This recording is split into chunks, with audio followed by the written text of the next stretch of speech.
बिस्मिल्लाहिर्रहमानिर्रहीम। कंटिन्यू करें sequential circuit design को और आज हम डिज़ाइन करेंगे synchronous 3 bit counter using D flip flop and J K flip. सबसे पहले सिंक्रोनस काउंटर क्या है, ये तो आपको पता है कि सिंक्रोनस काउंटर्स वो काउंटर्स होते हैं जिनमें तमाम के तमाम फ्लिप फ्लॉप्स को कॉमन क्लॉक जा रही हो। प्रोसीजर क्या है, स्टेप क्या है आपके सीक्वेंशियल डिज़ाइन के, कि आप स्टेट डायग्राम डिज़ाइन करेंगे, उससे नेक्स्ट टेबल निकालेंगे, स्टेट रिडक्शन करेंगे, फ्लिप फ्लॉप ट्रांजैक्शन टेबल निकालेंगे, सिंप्लीफिकेशन करेंगे, इनपुट आउटपुट इक्वेशंस निकालेंगे, इम्प्लीमेंटेशन करेंगे उन इक्वेशंस की। अब हम स्टार्ट करते हैं। यह हमारी स्टेट डायग्राम है, यह हमारी फर्स्ट स्टेट है, इनिशियल 0 0 है, काउंटर फिर नेक्स्ट काउंट करेगा 0 1 0 1 0 0 1 1। यह आपका अप काउंटर है 3 बिट। अब क्योंकि हम यहाँ पे 3 बिट्स को यूज़ कर रहे हैं तो हमें 3 बिट्स को रिप्रेजेंट करने के लिए 3 फ्लिप फ्लॉप्स चाहिए। तो हम इसको कह देते हैं ये आपकी फ्लिप फ्लॉप नंबर 0 की आउटपुट है, ये आपके फ्लिप फ्लॉप नंबर 1 की आउटपुट है और ये आपके फ्लिप फ्लॉप नंबर 2 की आउटपुट है। ये सर्किट जो डिज़ाइन करना चाह रहे हैं, इस सर्किट को हम डिज़ाइन करने के लिए जो फ्लिप फ्लॉप्स यूज़ कर रहे होंगे वो हमारे डी फ्लिप फ्लॉप्स होंगे। ये हमारी प्रेजेंट स्टेट है। जब हमारी प्रेजेंट स्टेट 0 0 0 हो तो नेक्स्ट स्टेट 0 0 1 बन रही है। इसी तरह जब स्टेट 0 0 1 हो तो नेक्स्ट स्टेट 0 1 0 बनती है, 0 1 0 हो तो नेक्स्ट स्टेट 0 1 1 बन रही है, 0 1 1 हो तो नेक्स्ट स्टेट 1 0 0 बनेगी, अगर 1 0 0 हो तो नेक्स्ट स्टेट 1 0 1 बनेगी। इसी तरह जब आपकी स्टेट 1 1 1 हो प्रेजेंट स्टेट तो नेक्स्ट स्टेट क्या बनेगी 0 0 0। ये आपका रिसाइकिल का स्टेप है, जब आपका सिस्टम क्या कर रहा है, रिसाइकिल कर रहा है। अब ये आपकी प्रेजेंट स्टेट है, आपकी प्रेजेंट स्टेट 0 0 0 है तो उसकी नेक्स्ट स्टेट क्या बनेगी 0 0 1। अब हमने ये मालूम करना है, यहाँ पे हमने ये फाइंड आउट करना है कि हम डी के ऊपर क्या इनपुट्स दें ताकि हमारी ये ट्रांजैक्शन हो।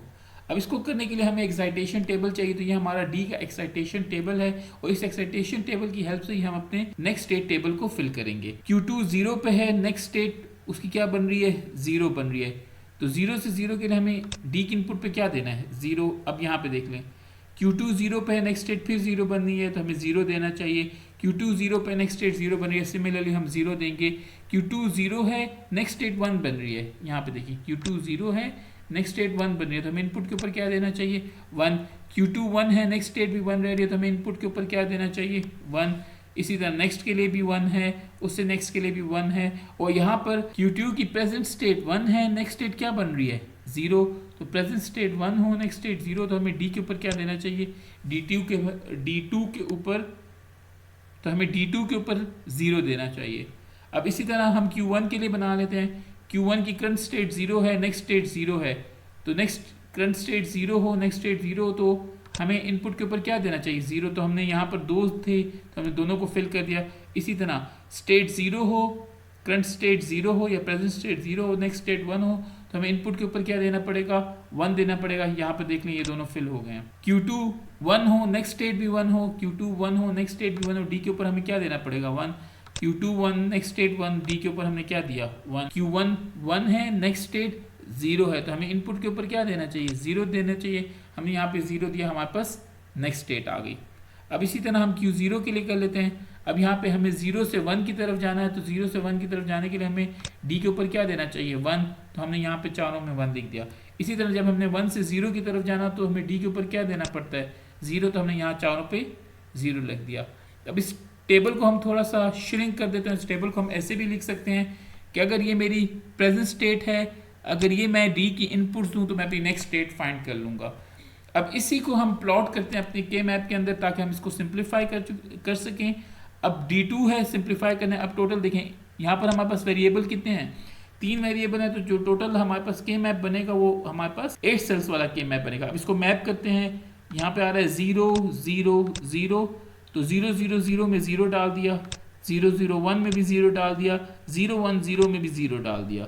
फिर उसके बाद 0 1 1 में 1 है, ये देखें 1 0 0 में 1 1 0 1 में 1 1 1 0 में 1 1 1 0 में 1 और 1 1 1 में 0।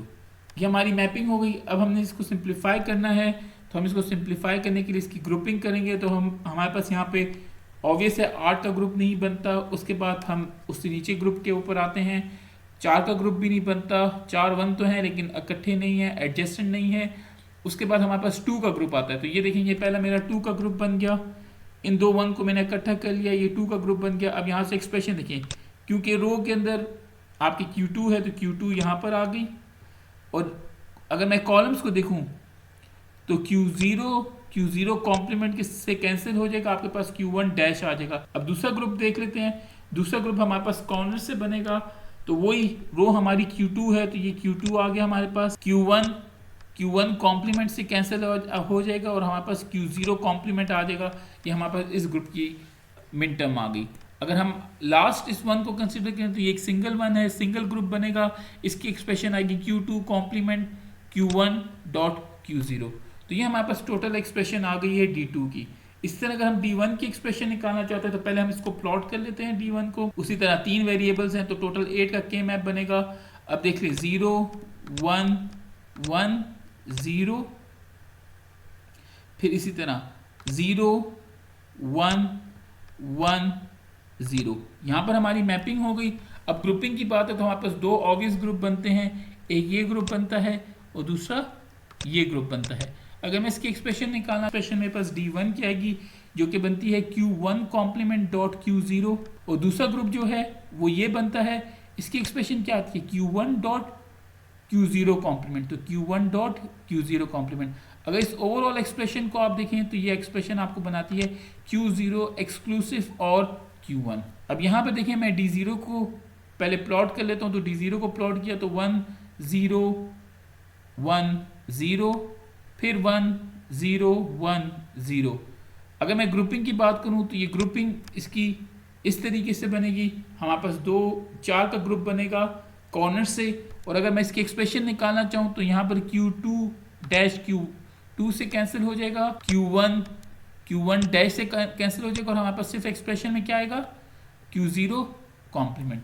अगर मैं ये तीनों की इनपुट एक्सप्रेशंस निकालूँ तो D0 की एक्सप्रेशन Q0 कॉम्प्लीमेंट बनती है, D1 की एक्सप्रेशन Q0 एक्सक्लूसिव और Q1 बनती है, और D2 की ये एक्सप्रेशन बनती है। अगर हम इन तीनों एक्सप्रेशन को इम्प्लीमेंट करें तो ये हमारा रफ सर्किट बनता है।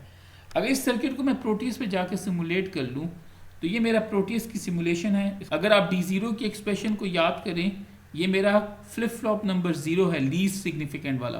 तो अगर इसकी एक्सप्रेशन को आप याद करें तो हम इसको क्या करते Q0 कॉम्प्लीमेंट। तो यहाँ पे देखिए ये मैंने फीडबैक से Q0 कॉम्प्लीमेंट इसकी इनपुट के ऊपर लगा दिया, क्योंकि सिंक्रोनस है तो क्लॉक तमाम को कॉमन जा रही है। अब नेक्स्ट देख लें, आप अगर D1 की एक्सप्रेशन देखें तो Q0 एक्सक्लूसिव और Q1, तो यहाँ से मैंने Q0 ले लिया और यहाँ पे मैं फीडबैक करके Q1 ले आया, इन दोनों का एक्सक्लूसिव और किया और यहाँ पर इसको एज ए इनपुट दे दिया। अगर आप थर्ड एक्सप्रेशन को देखना चाहें तो ये आपकी थर्ड एक्सप्रेशन है। थर्ड एक्सप्रेशन इसको प्ले करूँ 1 2 3 4 5 6 7, तो यहाँ पर आपका 3 बिट काउंटर काम कर रहा है। अब इसके बाद हम यही 3 बिट का काउंटर इंप्लीमेंट करेंगे यूजिंग जेके फ्लिप फ्लॉप। अब वही प्रेजेंट स्टेट, नेक्स्ट स्टेट, तो ये आपका नेक्स्ट स्टेट टेबल है। अब जेके के लिए हमें 3 जेके फ्लिप फ्लॉप्स चाहिए होंगे, क्योंकि देखें Q0 Q1 Q2, तो 3 जेके फ्लिप फ्लॉप्स के लिए इस टेबल को हम इस तरह मॉडिफाई करेंगे। अब याद रखिएगा जेके की 2 इनपुट्स होती हैं, J और K। ये आपके जेके फ्लिप फ्लॉप नंबर 2 है, ये आपका जेके फ्लिप फ्लॉप नंबर 1 है, और ये आपका जेके फ्लिप फ्लॉप नंबर 0 है। जेके फ्लिप फ्लॉप नंबर 2 की एक्सप्रेशन फिल करना चाह रहे हैं तो Q2 को देखेंगे और Q2 फॉर नेक्स्ट स्टेट देखेंगे। फर्स्ट 3 को देखें तो 0 से 0 की ट्रांजैक्शन हो रही है, तो 0 से 0 की ट्रांजैक्शन के लिए हम 0x डालेंगे। यहाँ पे हमने 0x डाल दिया। यहाँ पे देखिए 1 से 1 की ट्रांजैक्शन हो रही है, तो उसके लिए हम x0 डालेंगे, तो हम यहाँ पे तीनों में x0 डाल दिया। यहाँ पर 0 से 1 की ट्रांजैक्शन हो रही है, तो 0 से 1 की ट्रांजैक्शन के लिए हमें 1x डालना चाहिए, हमने यहाँ पर ये डाल दिया। और 1 से 0 की ट्रांजैक्शन के लिए हमें x1 डालना चाहिए, तो हमने x1 यहाँ पर फिल कर दिया। तो यहाँ पे आपका J2 का जो आपका जेके फ्लिप फ्लॉप नंबर 2 था, उसकी इन तमाम की तमाम इनपुट्स को हमने फिल कर दिया। इसी तरह J1 को फिल करते हैं, तो 0 से 0 की ट्रांजैक्शन होगी तो हम 0x डालेंगे, 0 से 1 की ट्रांजैक्शन के लिए 1x, 1 से 1 की ट्रांजैक्शन के लिए x0, और 1 से 0 की ट्रांजैक्शन के लिए x1। अब हमारा फ्लिप फ्लॉप नंबर 0 की बात कर रहे हैं, तो फ्लिप फ्लॉप नंबर 0 से 1 की ट्रांजैक्शन कर रहा है, तो जहां पे 0 से 1 की ट्रांजैक्शन हो रही है वहां पे हमने 1x डाल दिया। और इसी तरह 1 से 0 की ट्रांजैक्शन के लिए हमने क्या डाल दिया, x1। अब हम यहाँ पे क्या करेंगे, इस टेबल को हमने थोड़ा सा श्रिंक कर दिया। हमारे पास प्रेजेंट स्टेट है, फ्लिप फ्लॉप की इनपुट्स हैं, और हमारे पास ऑटोमेटिकली इन फ्लिप फ्लॉप की इनपुट से नेक्स्ट स्टेट बनती जाएगी। 3 वैल्यूज हैं तो टोटल कम्बिनेशन 8 बनेगी, तो हमने ये 8 वेरिएबल वाला के मैप ले लिया। अब हम अगर J2 को प्लॉट करें तो J2 की प्लॉटिंग को देख लें। इनिशियल यहाँ पे क्या लिखा हुआ है 0 0 0, तो ये 0, ये सेकंड 0, ये थर्ड 0। उसके बाद लिखा हुआ है 1, तो हमने ये 1 यहाँ पर डाल दिया। फिर लिखा हुआ है x x x x, नीचे तमाम के तमाम x आ गए। अब हमने ग्रुपिंग करनी है तो इस 1 का ग्रुप लार्जेस्ट ग्रुप बनाना है, तो ये वाला ग्रुप बन गया। एक्सप्रेशन हमारे पास यहाँ पे स्ट्रेट फॉरवर्ड ये सारे के सारे कॉलम की मिन टर्म आ जाएगी जो कि बनती है Q1 डॉट Q0। इसी तरह K2 की एक्सप्रेशन निकालना चाहते हो तो पहले इसको हम मैप करेंगे। टोटल कम्बिनेशन 3 बनती है, तो हमने मैप कर लिया। x x x x ये तमाम के x आ गए हमारे पास जो कि डोंट केयर कंडीशंस हैं, और यहाँ पे हमने फिर 2 0 डाले, ये थर्ड 0 और फिर 1। जब हम K2 की एक्सप्रेशन भी निकालें तो आएगी Q1 डॉट Q0। अब J1 की एक्सप्रेशन के लिए इसी तरह 3 वेरिएबल का के मैप बनाया, लिखा 0 1 x x। जब हम J1 की एक्सप्रेशन बनाना चाह रहे हैं तो 0 1 x x 0 1 x x। उसके बाद हमारे पास क्या है 0 1 x x, फिर उसी तरह 0 1 x x। अब जब हम ग्रुप बनाना चाहें तो ये लार्जेस्ट पॉसिबल ग्रुप है। इस ग्रुपिंग में हमारे पास ये Q2 से कैंसिल हो जाएगा, यहाँ पे Q1 डैश Q1 से कैंसिल हो जाएगा। हमारे पास एक्सप्रेशन में क्या आ जाएगा सिंपल Q0।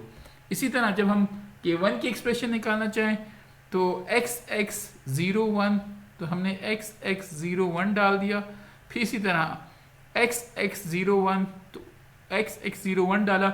अब जब ग्रुपिंग करते हैं तो ये लार्जेस्ट 4 का ग्रुप बनता है। उसी तरह Q1 कॉम्प्लीमेंट Q1 से कैंसिल हो जाएगा, Q2 कॉम्प्लीमेंट Q2 से कैंसिल हो जाएगा। हमारे पास सिंपल क्या आ जाएगा Q0। अब अगर हम लास्ट फ्लिप फ्लॉप की एक्सप्रेशन निकालना चाहते हैं तो J0, जब हम इसको प्लॉट करेंगे तो देखें 1x 1x, फिर इसी तरह उसके बाद 1x 1x। हमारे पास 8 का ग्रुप बनता है। 8 के ग्रुप में ये सारा का सारा इधर से कैंसिल हो जाएगा, ये Q1 दोनों इन दोनों Q1 से कैंसिल हो जाएंगे, ये दोनों ये Q0 इस Q0 से, ये Q0 इस Q0 से। ओवरऑल रिजल्ट हमारे पास क्या आ जाएगा 1, तो J0 इक्वल है 1 के। इसी तरह K0 भी इक्वल है 1 के। ये हमारे पास तमाम की तमाम एक्सप्रेशंस आ गई।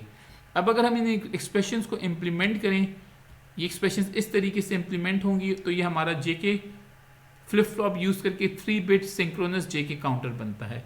अगर इसकी वर्किंग देखना चाहते हैं तो इसकी वर्किंग देख लेते हैं।